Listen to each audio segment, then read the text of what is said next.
Okay, today we'll be defining God using logic rather than faith. Um, I would like to do that so that in a matter of uniting all the people of the earth, religious and non-religious people should be satisfied by using this definition of logic. I will be defining God using logic rather than faith. Logic is not only possessed by all individuals; it is also enjoyed by them. For not one person would choose to live in a non-logical world. Therefore, my definition must satisfy both religious and non-religious people. In my definition, God's works in mysterious ways, of course, will not be accepted to describe any behavior which we discuss. We'll be using negation logic extensively because if we cannot understand what God does, sometimes we can deduce what God cannot do. You might want to hit pause after each question I ask to write your answer down. So without further ado, let's try to define God with logic. Alrighty.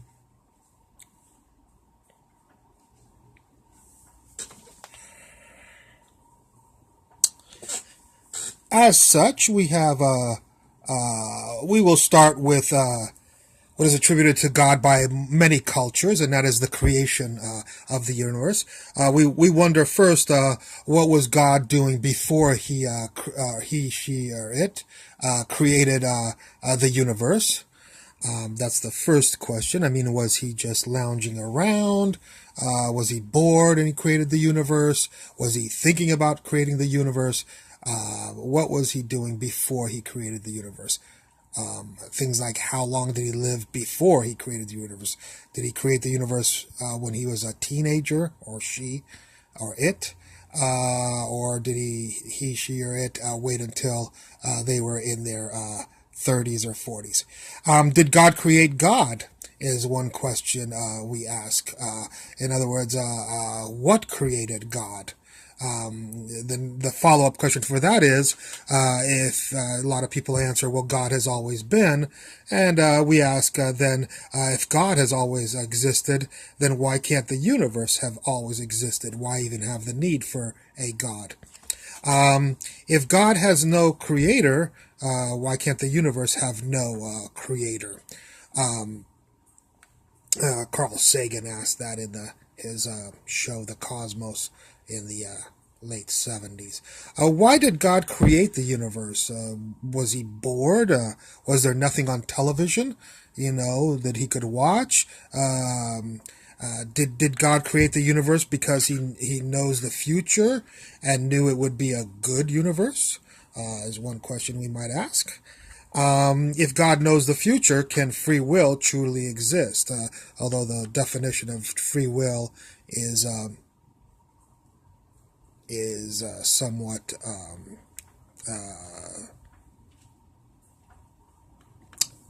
difficult to attain. Does God have free will, whatever that is, or did he have to create the universe? This question is posed by many philosophers. If God did not create the universe, would God truly exist? The question of if a tree falls in a forest, does it make a noise if no one is there to perceive it?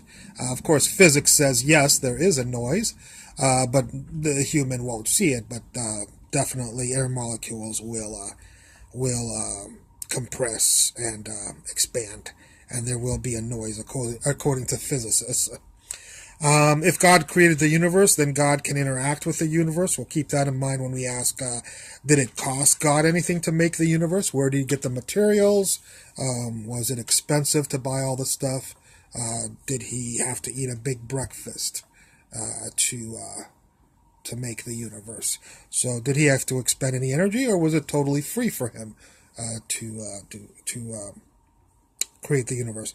Why didn't God put animals and humans on other planets? At least in our solar system, we don't see or NASA hasn't let us know about any satellites or civilizations on other planets. And if he did put him on other planets, did he put a Jesus on that other planet for the people to be saved also? Okay, some of those may seem a little bit like silly questions. We'll get, hopefully these will be a little bit more to the point. Okay, one of the interesting questions is if God created the universe, does that mean he can destroy it also? And why would he do that? To get into biological definitions of God, we ask questions like, why did God put nipples on men? If he could have chosen not to. Why did God put mustaches and beards and hairy legs on women? Just doesn't seem like a feature that would make them enticing to men.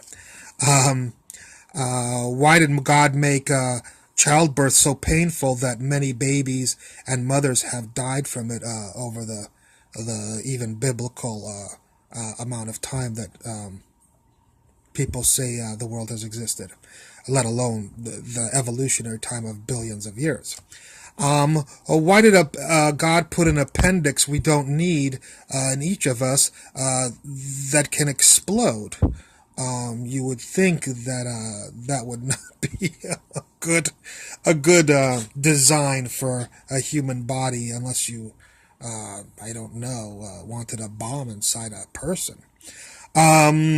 Why did God give us wisdom teeth and tonsils that doctors just rip out and say you don't need them?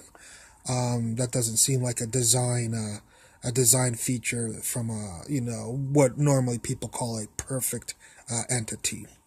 Why does God like some sports teams and personalities but not others? I hear all the time in sports, I thank God and I thank Jesus and I thank Allah for because he helped us beat the other guys. I'm just curious, why were the other guys not worthy of God's admiration? Also at the Academy Awards, you'll hear people say, I want to thank God and Jesus and Allah for giving me this Academy Award. And I'm just wondering, does God, Jesus, and Allah hate the losers of the Academy Awards and other awards, of course, too? One question we ask is, when God saves a little girl from going over a cliff or cancer or any other peril, why does he wait so long? Why does he wait just before she's about to fall over the cliff or just before, why doesn't he just stop the cancer or the cliff thing early? If he has control over saving the girl, why does he wait so long? Is he busy doing something, or he, she, or it? I'm sorry. I don't want to impress upon that only a male God would be so callous as to let a girl go through 5 years of cancer and then be cured. Another question is, speaking of children in peril, why does God save some children but not others? Are other babies in Africa not worthy of being saved, whereas white babies are worthy of being saved?